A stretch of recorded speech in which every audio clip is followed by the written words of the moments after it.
Good morning student. हम social science से geography part से वेदर एंड क्लाइमेट पढ़ेंगे आज।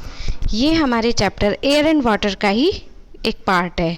अभी तक हमने एयर एंड वाटर में क्या क्या पढ़ा, एयर के बारे में पढ़ा, वाटर साइकिल पढ़ी और लेयर्स पढ़ी एटमॉस्फेयर की, उनकी डिटेलिंग्स जानी, उनके नेम्स जाने कि वो क्या होती है। वाटर की इंपॉर्टेंस देखी हमने कि वाटर क्यों इम्पोर्टेंट है। तो अब हम क्या पढ़ेंगे, अब हम पढ़ेंगे इस चैप्टर में से वेदर एंड क्लाइमेट। तो वेदर एंड क्लाइमेट में आगे चलते हैं। Weather and climate are directly related to physical and biological environments. Weather और क्लाइमेट एक दूसरे से डायरेक्टली रिलेटेड है, फिजिकली भी और biological environments. They have direct impact on our economic activities. वे डायरेक्ट इम्पैक्ट डालते हैं, डायरेक्ट असर डालते हैं हमारी किस पर, इकोनॉमिक एक्टिविटीज़ पर। Our food habits and our life style, हमारी खाने पीने की चीज़ों पर, लाइफ स्टाइल पर ये डायरेक्ट असर डालते हैं। तो अब हम पढ़ते हैं weather. It is the state of atmosphere at a particular place over latitude short period of time. हम इन शॉर्ट जान लेते हैं कि वेदर क्या होता है। वेदर बहुत शॉर्ट टाइम के लिए होता है। अब हम जैसे आजकल मौसम बारिश का चल रहा है, तो कभी बारिश होती है तो कभी बहुत ज़्यादा धूप हो जाती है, कभी बहुत ज़्यादा ह्यूमिडिटी रहती है। तो वेदर जो होता है वो बहुत शॉर्ट टाइम पीरियड के लिए होता है कि कभी धूप है, कभी छाँव है, कभी बारिश है, कभी मौसम बहुत ज़्यादा आंधी तूफान आए हुए हैं। तो ये क्या हो गया, वेदर हो गया। It is a combination of instrument, temperature, pressure, wind, rainfall. जैसे कि मैंने अभी बात की ना, विंड की, हवा की बात की, और टेम्परेचर की, धूप रहती है, रेनफॉल, बारिश। Water is liable to change quickly, water quickly change हो जाता है। Is not permanent in nature, permanent नहीं रहता हमारे नेचर में। Weather conditions change from place to place, ये प्लेस टू प्लेस चेंज होता रहता है। अब हम थोड़ी दूरी पर जाते हैं तो वहाँ बारिश हो रही थी, अभी हम यहाँ गए तो यहाँ बारिश नहीं हो रही थी।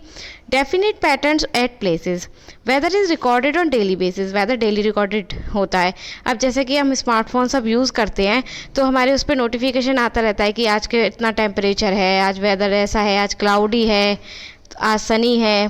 तो ये सब हम वेदर इंस्ट्रूमेंट से मेज़र करते हैं। अब हम बात करते हैं क्लाइमेट की।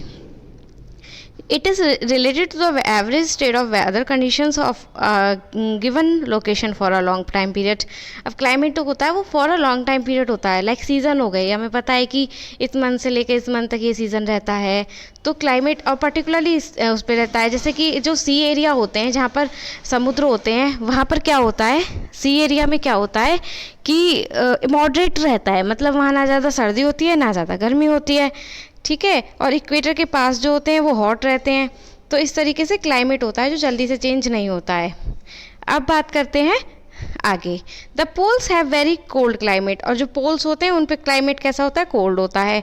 Mountain colder than plains, mountain हमें पता है कि पहाड़ी एरिया जो होते हैं वो कोल्ड होते हैं प्लेन से। और place near the sea have a moderate climate, समुद्र के पास का एरिया जो होता है वहाँ ज़्यादा मौसम ऐसा रहता है कि ना ज़्यादा गर्मी है ना ज़्यादा सर्दी है। A place have equatorial, tropical, monsoon और desert climate. The major element of climate are rainfall. अब एलिमेंट देखते हैं हम कि क्लाइमेट के एलिमेंट क्या होते हैं। तो एलिमेंट क्या होते हैं, rainfall, atmospheric pressure, humidity, wind direction and speed, cloud cover. तो ये सब क्या हैं, एलिमेंट्स हैं किसके, क्लाइमेट के। अब हम आगे देखते हैं, अब आगे बढ़ रहे हैं हम किसके बारे में, मॉइस्चर एंड ह्यूमिडिटी के बारे में। अब मॉइस्चर और ह्यूमिडिटी, मॉइस्चर आप देखते हो कि बारिश के मौसम में हर चीज़ अगर हम खुली छोड़ देते हैं, कोई भी खाने की चीज़, तो वो सील जाती है, बहुत ज़्यादा ऐसे मुलायम मुलायम सी, और बिल्कुल भी अच्छी नहीं लगती है फिर, तो वो मॉइस्चर आ जाता है। हम पत्तियों पे देखते हैं ओस होती है, ड्यू होती है। अब humidity, when water evaporates from land, water evaporates होता है लैंड से, मतलब वाष्पित होता है, और डिफरेंट बिकम वाटर वेपर्स, और फिर वाटर वेपर्स में चेंज होता है। The actual amount of water vapour present in the air, जो एक्चुअल अमाउंट होती है हमारे वेपर में, वो वाटर की प्रेजेंट होती हैं, जिसे हम क्या कहते हैं, ह्यूमिडिटी कहते हैं।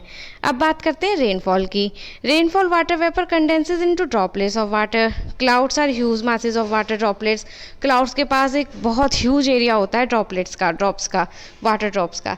As this area droplets of water, rainfall is essential for the survival of plants and animals. Rainfall ज़रूरी है किसके लिए?